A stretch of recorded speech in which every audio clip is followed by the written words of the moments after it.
Balandį Atėnuose vyko Pasaulinės profsąjungų federacijos kongresas, kuriame susirinko radikaliųjų pasaulio profsąjungų atstovai. Kai kuriems jo dalyviams klasių kova vis dar reiškia ginkluotą kovą. Iš kongreso grįžęs Tomas Tamilinas juokauja tapęs labiau dešinysis. Tačiau profsąjungų konsultavimų Lietuvoje užsiimantis pašnekovas teigia, kad nuosaikios Lietuvos profsąjungos turi būti radikalesnės, kad išsikovotų tikrą socialinį dialogą.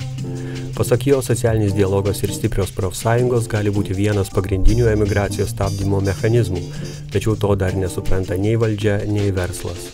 Apie tai Tomas Tamilinas pasakoja IQ žurnalistui Ignui Krasauskui. Iš esmės pasaulyje yra du profsąjunginiai judėjimai, kurie suformavo tam tikras organizacijas, tai yra pasaulinė profsąjungų federacija, o taip pat Tarptautinė konfederacija profsąjungų. Iš tikrųjų, pagrindinis skirtumas yra radikalumo lygis. Vienos profsąjungos yra linkusios į tokius susitarimus, į socialinį dialogą, kas yra irgi labai gerai. Kitos pasaulio profsąjungos yra šiek tiek labiau radikalesnės, jos vis dar vartoja žodį kova, nes kai kuriuose pasaulio kraštuose iš tikrųjų vyksta tikra kova ir su ginklais prieš įvairius, sakykime, profsąjungų priešus, ir tai nėra tiesiog kaip Lietuvoje, tai tam tikras blogas ar geras, bet dialogas prie stalo dažniausiai, be streikų. Daug kur pasaulyje vis dar reikalingi streikai ir labai stiprios nepaklusnumo akcijos tam, kad kažkas būtų pakeista. Ar tai valstybės lygmeniu, ar tai konkrečios kompanijos ar sektoriaus lygmeniu. Deja, kartais ir Lietuvoje tas poreikis atsiranda. Tos tikros kovos, o ne vien kalbėjimuose, kuris niekur neveda. Labai geras pavyzdys yra minimali alga. Apie tai kalbama jau daug metų, bet niekas nesikeičia. Nors tu buvai tame radikalesnėjame susirinkime, forume, sakai, kad iš ten grįžai labiau dešinysis. Tai galbūt aš čia taip vaizdžiai sakau, bet realiai tai aš nesu radikalas apskritai, nei kairysis, nei dešinysis. Man labai patinka mąstyti prieš darant sprendimą, tačiau realiai pasaulyje iš tikrųjų labai daug radikalių profsąjungų, kurios visiškai atmeta bet kokias civilizuoto dialogo arba tų demokratinių procedūrų, kurias mums suteikia konstitucija ir vakarietiškos vertybės, vakarietiškos tradicijos, tų demokratinių procedūrų galimybės ir apskritai tik būtinumą, ir man tai nėra priimtina. Bet deja, sakykime, Pietų Amerikos ar Kinijos ar kitų tokių skurdesnių pasaulio kraštų kontekstas kartais reikalauja tų profsąjungų radikalumo, nes kitaip tiesiog jų nebūtų, nes jos būtų arba išnaikintos, arba net išžudytos, kaip Kolumbijoje yra daroma.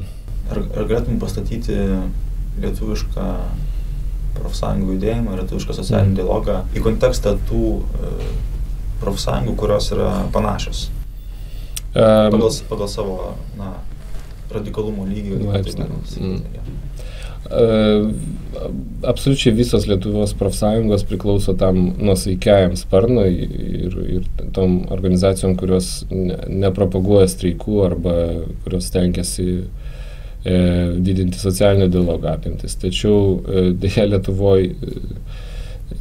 tai nėra Švedija ar bet kuria kita vakarų Europos valstybė, kur socialinis dialogas yra realus faktas, kai iš tikrųjų, jeigu sėdama prie stalo bendro, jeigu kalbama apie problemas, tai tos problemos po truputį pradedamos spręsti. Deja, Lietuvoje yra kalbama, bet sprendimų nepriimama, nes profsąjungos yra per silpnos, jos nerodo jokio radikalumo, jos nemoka išvesti į gatvę 10 000 žmonių, arba jeigu išveda, tai kažkaip prasideda vidinės kovos ir konkrečių reikalavimų arba reikalavimai nėra iki galo artikuliuoti ir tiesiog tas judėjimas nusilpsta ir jokių pokyčių neprovokuoja.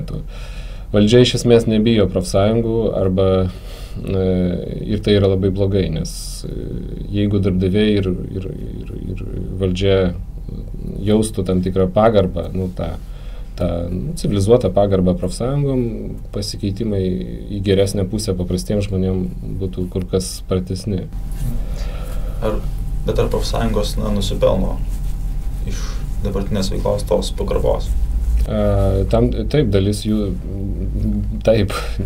Aš aišku, galbūt galėčiau kalbėti verslininko kalba, jeigu tas nesuprantama šiek tiek Lietuvoje kontekstas profsąjungų apskritai pamirštas, tai tokia labiau sovietinis reliktas, galbūt profsąjunginis judėjimas plačioje visuomeniai suvokiamas negu kai priemonė pagerinti savo ekonominę situaciją, bet realiai yra profsąjungų Lietuvoje, kurios gina savo narius, kurių dėka didėja algos ir mažėja emigracija. Iš tikrųjų, tai profsąjunga aš pavadinčiau vieną iš pagrindinių emigracijos stabdymo mechanizmų. Ir tai turėtų suvokti kaip valdžia, taip ir verslininkai. Bet aš pasakyčiau dar radikaliau, profsąjunga yra verslo ryšys. Tai yra elementarus verslas. Tai yra mes tam tikroje įmonėje arba tam tikroje įmonių grupėje, sektoriuje darbuotojai susirenkam į vieną visumą, į profsąjungų organizaciją ir kartu ginam savo ekonominės teises. Tai yra kartu deramės dėl atlyginimo su darbdaviu. Tai yra normalios dėrybos, business only business. Tai Lietuvoje, kol nėra suvokta, kad pirminis verslumo lygis yra darbo kodekso išmanimas, mes niekur nenueisim. Nes mūsų žmonės sutinka dirbti bet kokiam sąlygom. Bet kokiu atlyginimu. Kokį pasiūlo darbdavys, toks iš viršaus, savo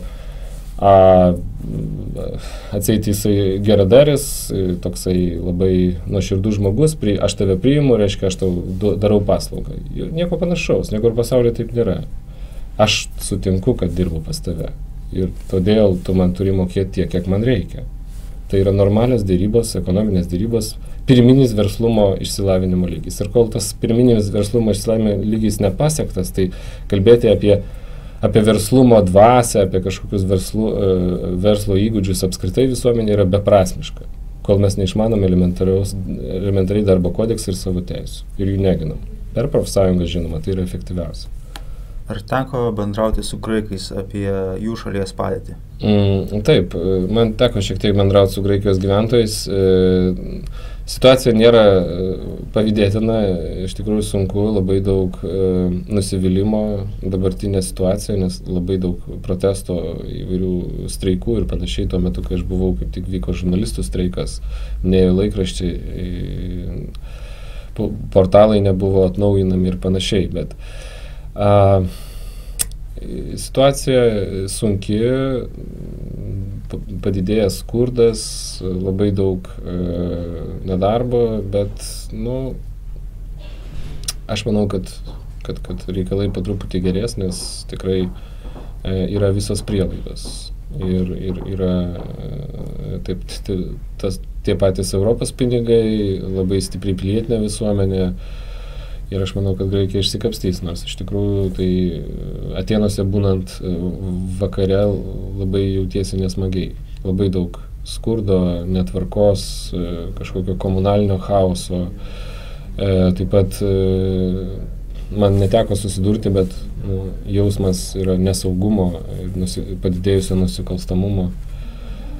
Iš tikrųjų labai Graikija šiek tiek panašesnė į Azijos šalį dabar, ypač Atėnai, nes aš nekalbu apie turistinius rajonus, bet būtent Atėnai, negu į eilinę vakarų Europos šalį. Koks yra viešųjų paslaugų lygis Graikijoje, nes girdime, kad valstybė skolinga, valstybė daug pinigų skiria atlyginimams, viešosioms paslaugoms. Kaip atrodo tas sektorius Graikijoje? Viešųjų paslaugų lygis yra daug mažesnis negu Lietuvoje bendrai paėmus. Čia, aišku, aš nesu viešojo administravimo ekspertas būtent Graikijos ir aš kalbu tik iš konteksto pokalbių su realiai žmonėmis, kurie kažkur dirba, kažkur mokosi. Tai Jie labai skundžiasi to, kad sveikatos sistema pradėjo gerėti tik visai neseniai, vis dar ganėtinai silpnas pirminės sveikatos priežiūros įstaigų tinklas ir tai yra poliklinikos, labai sunku patekti ten, gimdyti nėra beveik kur arba už labai didelius pinigus. Problema su darželiais yra labai aiški, Atėnuose trūksta ir erdvių, ir normalių sąlygų vaikams, ir vietų. Tos problemos yra nepalyginamos su mūsų problemomis. Mes irgi skundžiamės, kad trūksta vietų darželiuose, bet mes turim tokius darželius, kurie su erdvėm, su sodeliais, su valgyklom, tai yra neįsivaizduojama elementariam eiliniam graikui. Tai mes turim tikrai didelį gerbuvį šią prasme. Kalbant apie tavo veiklą Lietuvoje ir partnerius užsienyje, iš ko stengiatės mokytis ir kieno patirtį perimti, su kuo bendradarbiauti? Žinoma, mes daugiausia bendraujam su Skandinavijos šalių profsąjungomis, kaip tik kitą mėnesį turėsim svečių iš Norvegijos. Tai yra pavyzdys, tai yra mūsų siekiamybė, ne tik profsąjunginiam judėjime, bet apskritai mūsų visuomenės ir valstybės raidoje, aš manau, neišvengiamai mes turime artėti prie tų šalių, tikrai ne prie Amerikos modelio, nes tai būtų pražūtis mūsų valstybėje, mano požiūriu, ir tikrai ne prie Rusijos modelio, prie kurio mes einame, tiesą pasakius, su dabartinė politika daug sparčiau negu prie Skandinavijos. Bet profsąjunginis kontekstas yra šiek tiek kitoks. Profsąjungos toj pačioj Švedijoje ir Norvegijoje yra daug mažiau radikalios, nes jas jau daug pasiekė. Yra tiesiog norma, kad kiekvienais metais yra peržiūrimas atlyginimas visose srityse. Ir visur stengiamasi didinti atlyginimus žmonėms. Tai yra norma, kad kiekvienais metais deramasi ne tik dėl minimalios algos, bet ir dėl algos geležinkelio transporte, dėl algos prekybos sektoriuje, dėl algos žemės ūkio ir bet kur kitur. Ir tai yra tai, ką iškovojo profsąjungos prieš 50 metų, kada rengė streikus ir demonstracijas, ko mums reikia dabar.